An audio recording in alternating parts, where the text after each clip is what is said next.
Muy bien, quisiera empezar haciéndoles una pregunta. Y es, ¿qué legado quieren dejarle a sus hijos? Hablando que el legado no necesariamente es herencia.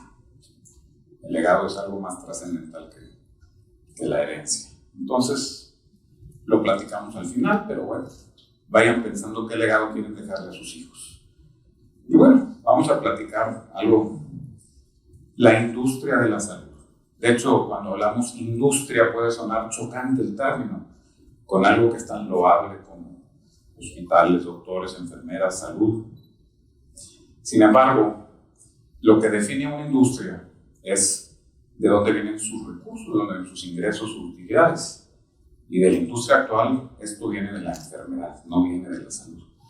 Viene de que cuando yo me enfermo voy a un hospital, consumo medicamentos, consumo material, equipo, rentas. Entonces realmente estamos en la industria de la enfermedad, no estamos en la industria de la salud. Y ese es un cambio radical que debe de existir. Y es muy importante considerarlo. Muy bien, el sistema de salud mexicano fue diseñado en 1943 de manera excepcional. ¿Qué es esto? Los modelos actuales que recientemente se hicieron alusión como el finlandés o el español, que es de los mejores, tienen la base de nuestro sistema creado en 1943, que es un organismo rector, un organismo administrador y múltiples operadores públicos y privados. Ese es el diseño ideal. Debo decir, de 1943 no ha existido otra reforma sustancial. La mejor fue la reforma del Seguro Popular, la cual recientemente fue echada abajo.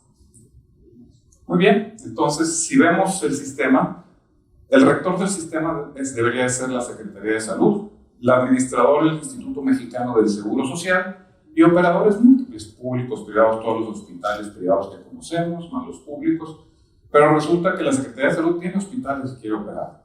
Y el IMSS también quiere operar y aparte quiere regir. Entonces empezamos a tener este dibujo, que este es nuestro actual sistema de salud. Un sistema totalmente disgregado, totalmente ineficiente, caro y que no comparte principios y valores con el diseño original. Y esta es nuestra realidad actual. Muy bien, continuando un poquito con esta charla, aquí tenemos los hitos del sistema de salud mexicano, que son muy poquitos para casi 80 años. Y realmente el último es el más trascendente que ha existido desde 1943. Muy bien, vamos a entrar a conocer el sistema de salud mexicano. Esto es, el sistema de salud mexicano, ¿qué tamaño tiene en la economía y a quién atiende? Para esto necesitamos información. La información tiene que tener dos características. Debe ser veraz, debe ser cierta y oportuna en tiempo. Para tomar decisiones, para eso sirve la información, para tomar decisiones. Y las decisiones tienen que tomarse en tiempo y en forma. Pero en México no tenemos suficiente información. Vamos a trabajar con lo que encontramos y con lo que tenemos. Muy bien. La información en México nos indica que en México se gasta al año 60,000 millones de dólares en salud. De estos 60,000 millones de dólares, el gasto público es 52% y el privado 48%, atendiendo al público a 44% de la población y el sistema privado atendiendo al 56% de la población. El sector privado en los últimos 3 años ha crecido casi el triple. Para tener una idea, obviamente, incidencia clara de COVID.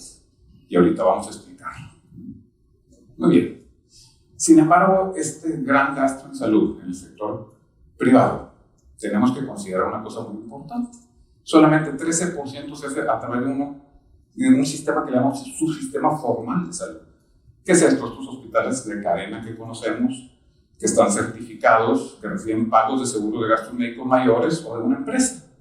El 87% de ese gasto se hace a través de pequeñas clínicas informales, chiquitas, no certificadas.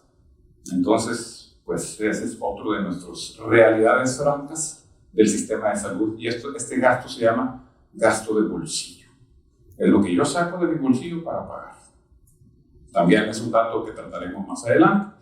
Y teniéndolo en un pie y haciendo énfasis, del sistema privado de este 48%, 87% se hace a través de Gross Pocket y a través de un tercer pagador del 13%. Esto es 25,000 millones de dólares están en ese mercado de agroestatus privado. Es un mercado muy interesante que ya le han puesto el ojo a gente. Muy bien. ¿Cómo se distribuye esta atención? ¿Cómo se tienen los volúmenes? Según los censos oficiales, solamente 4% de la población mexicana está afiliada a algún subsistema privado de salud, cosa que no ocurre necesariamente en la utilización del sistema. Y 33 millones de mexicanos no tienen acceso a ningún servicio de salud. Entonces, esta es la realidad que estamos viviendo y son datos bastante recientes. Muy bien. Si oficialmente los datos dicen que 4% se atienden, la realidad es esta. Esta encuesta se le hace unos cuantos días. Es la encuesta de salud, la encuesta de nutrición y salud en el país, donde 56% de la población prefiere el sistema privado al sistema público. Y ahí se atiende. ¿Y qué es esto? Esto es un sistema altamente ineficiente. Voy a poner un ejemplo muy claro. En mi caso, yo tengo un seguro de gastos médicos privado, personal, para mí y para mi familia, que cuesta un dineral. Luego la empresa me da un seguro de gastos médicos privados. Estoy afiliado al IMSS, donde yo pago una cuota y mi empleador paga otra cuota. Pero resulta que si yo tengo que ir al hospital por una emergencia menor o a un consultorio, tengo que sacar de mi bolsillo y pago yo. Ya pagué 4 veces por salud. 4 veces por salud. Entonces, de ahí empezamos a ver la ineficiencia de cómo está la distribución del gasto de salud. ¿Sí? Otro gran mercado o gran proporción de población que utiliza esto es esa gente que no quiere utilizar el seguro. ¿Por qué? Porque le dicen te voy a operar en 6 meses. Pues no. O cualquier otra razón. Entonces terminan utilizando sistemas privados, pero son sistemas privados informales. Y eso nos trae problemas de calidad de salud en el país. Muy bien. Siguiendo adelante, hospitales en México. ¿Cuántos hospitales hay en México? En México hay 4.700 hospitales aproximadamente, poco más un año, poco menos otro. De estos, 70% son privados y 30% son públicos. ¿Sí? Pero, todavía más interesante, que de este 70% de hospitales privados, solamente el 3% tiene más de 100 camas. ¿Sí? Perdón, más de 50 camas.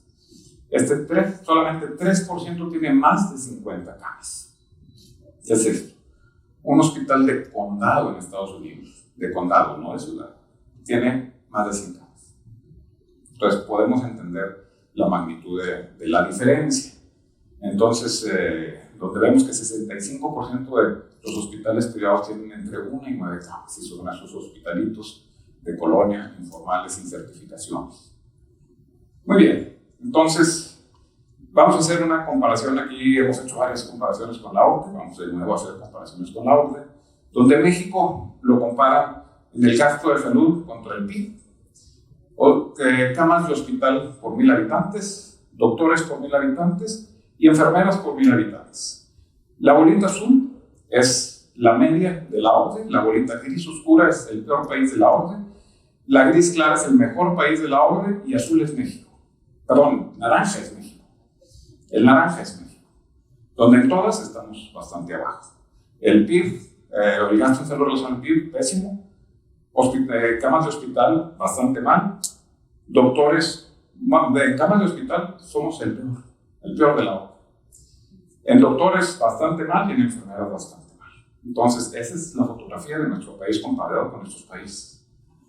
Muy bien.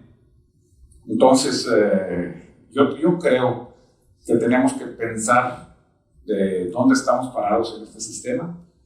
Y muy bien, vamos a hablar un poquito del talento. Los doctores. No voy a entrar con enfermeras, que eso implicaría otras 3 charlas de ese tamaño. ¿Sí? Pero con doctores.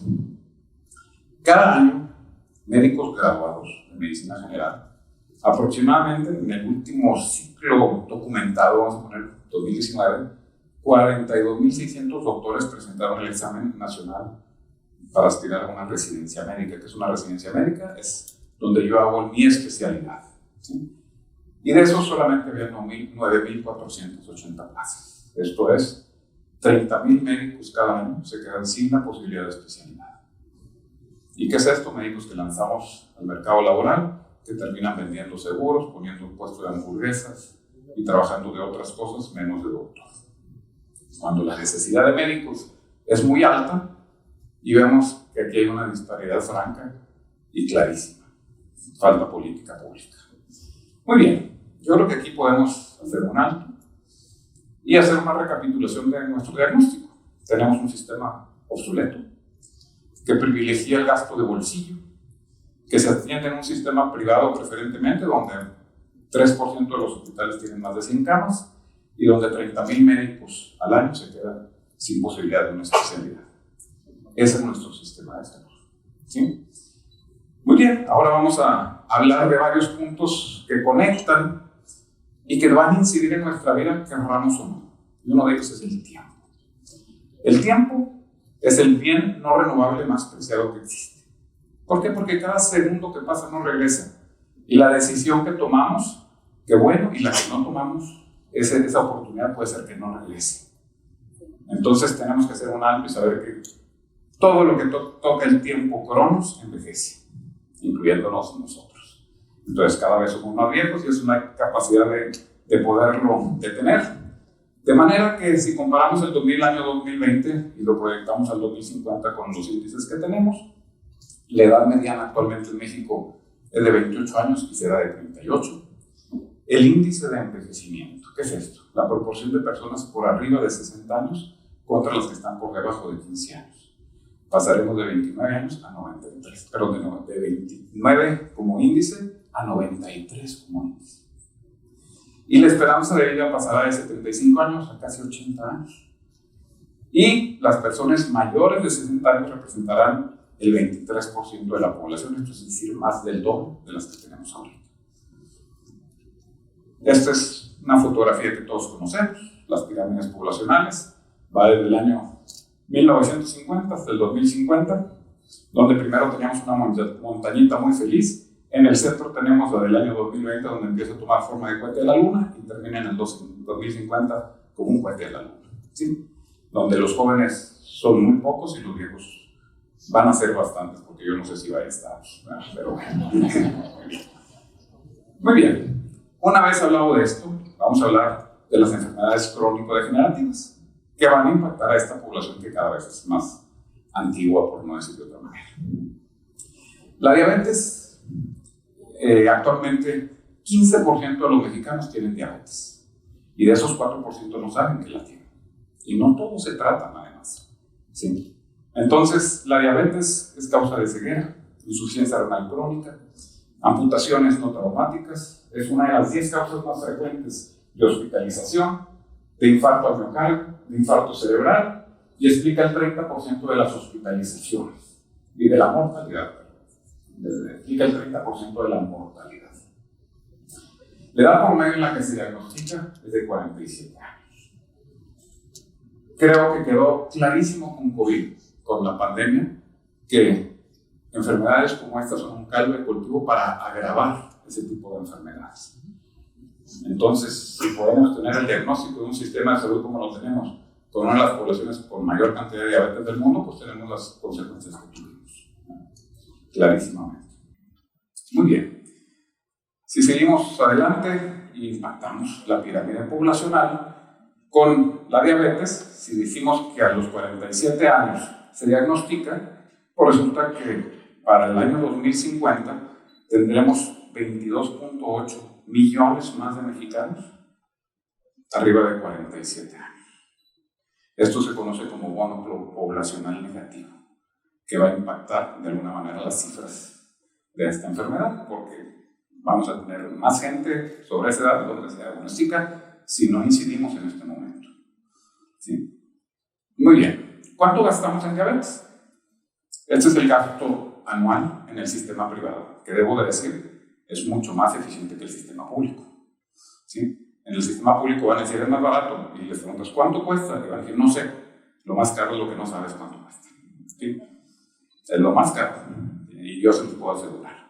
Y 131,000 pesos al año es lo que gasta el diabético cuando se trata.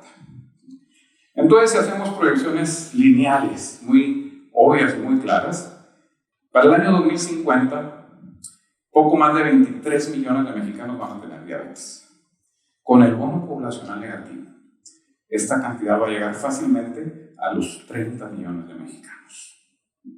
Y si hacemos, suponiendo que todos se traten, y hacemos una línea muy recta, pues nos va a costar 196,000 millones de dólares, cuando el gasto anual es de 60,000 millones de dólares. Entonces, una sola enfermedad. ¿Por qué ahorita no rebasamos el gasto? Porque no todos se tratan. ¿Sí? El deber ser es que todos se diagnostiquen y solo todos se traten. Si mantenemos en el 2050 ese 4% sin diagnosticar, pues el gasto va a llegar a 136,000 millones de dólares, 137,000 millones de dólares. No hay bolsillo que alcance, aun y cuando no los tratemos a todos. Entonces, tenemos que incidir actualmente. Muy bien, dentro de la diabetes, si podemos unirla a la obesidad y a la hipertensión, que en un altísimo porcentaje, por no decir 100%, van juntas, entonces vamos a tener una triada perfecta que se desarrollen infartos al miocardio, cerebrales y amputaciones, pero adicionalmente el costo social de esto es altísimo. No hablemos del económico. El costo social es muy alto. Muy bien. Queda un momento en que tenemos que tomar un profundo respiro. Tenemos que saber qué hacer. Y antes de tomar el profundo respiro, voy a entrar a una parte de propuesta de qué debemos de hacer. En la propuesta de qué debemos de hacer es muy claro. Tenemos que entrar a hacer, permítame un momentito, si podemos ir a una previa, por favor. Una previa. Tenemos que reformar nuestro sistema de salud. Tenemos que ir. Perfecto.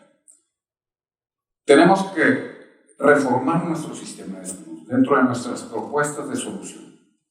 Tenemos que reformar nuestro sistema de salud e ir a esas bases con las cuales fue creado. Si los sistemas más novedosos están trabajando así de manera extraordinaria, yo creo que tenemos que ir ahí. El trabajo colaborativo entre el sector público y el sector privado es esencial. Y eso quedó muy de patente en la pandemia, donde el sector privado entró a apoyar al sector público y por eso no tuvimos un problema catastrófico o más catastrófico que el que tuvimos. Pero lo más importante es privilegiar la prevención sobre la curación. ¿Sí?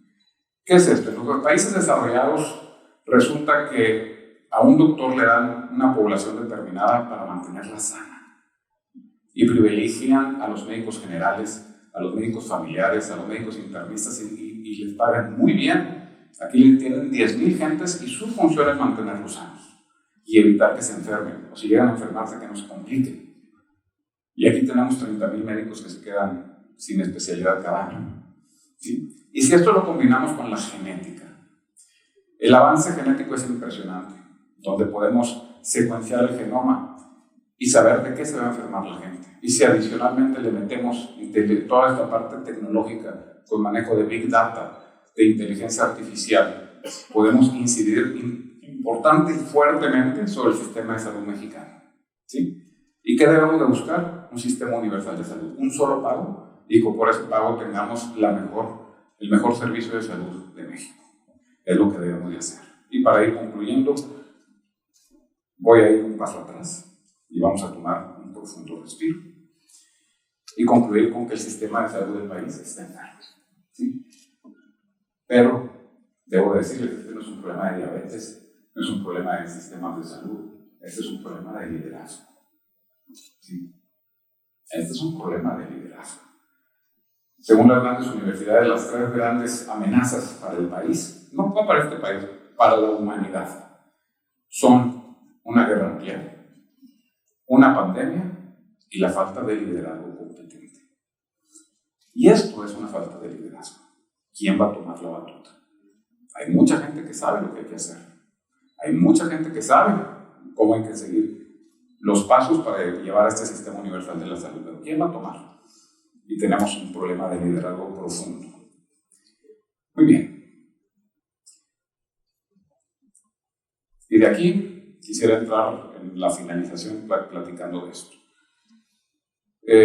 Algo debemos de estar haciendo mal. Voy a poner una experiencia personal.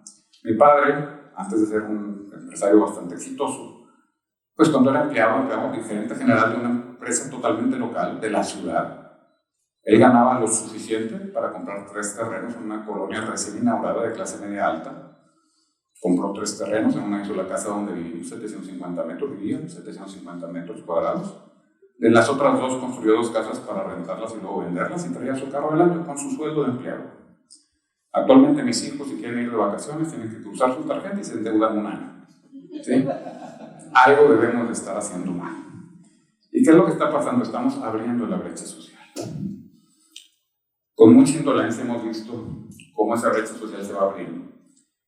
Y cuando estaba más cerrada fue exactamente antes de que ese 1943 que existiera el sistema de salud y el seguro social, y antes de que existiera el Infonavit, y antes de que existieran sistemas sociales, los empresarios se preocupaban por tener clínicas para atender a sus trabajadores. Y hay ejemplos muy claros, y hay colonias completas que los empresarios ponían para que sus trabajadores vivieran confortable y adecuadamente, y eso mantenía la brecha social cerrada. Adicionalmente tenían escuelas donde educaban a sus hijos los trabajadores, y eso también mantenía esa brecha social cerrada. ¿Cuál es el problema de la brecha social? Si le añadimos a la indolencia un discurso de encono social, eso se traduce en resentimiento social muy rápido. Y del resentimiento social al estallido social nos queda solamente un paso, y tenemos que tener mucho cuidado con ello. Muy bien. No dejemos solo a México. Recordemos el compromiso de nuestros ancestros. Y aquí quiero hacer un llamado a toda la gente que quiera participar en esto y que debemos preocuparnos por nuestro México. Dejemos un mejor México para nuestros hijos, para nuestros nietos y más allá. Reduzcamos esa brecha social. Hagamos que nuestro México enfermo pueda tener un futuro de bienestar y de prevención para tener una longevidad digna. Y se recuerdan la pregunta inicial: ¿qué legado querían dejarle a sus hijos? Pues simple y sencillamente seamos buenos ancestros. Nosotros tuvimos muy buenos ancestros. Nos queda a nosotros ser buenos ancestros para ellos. Muchas gracias.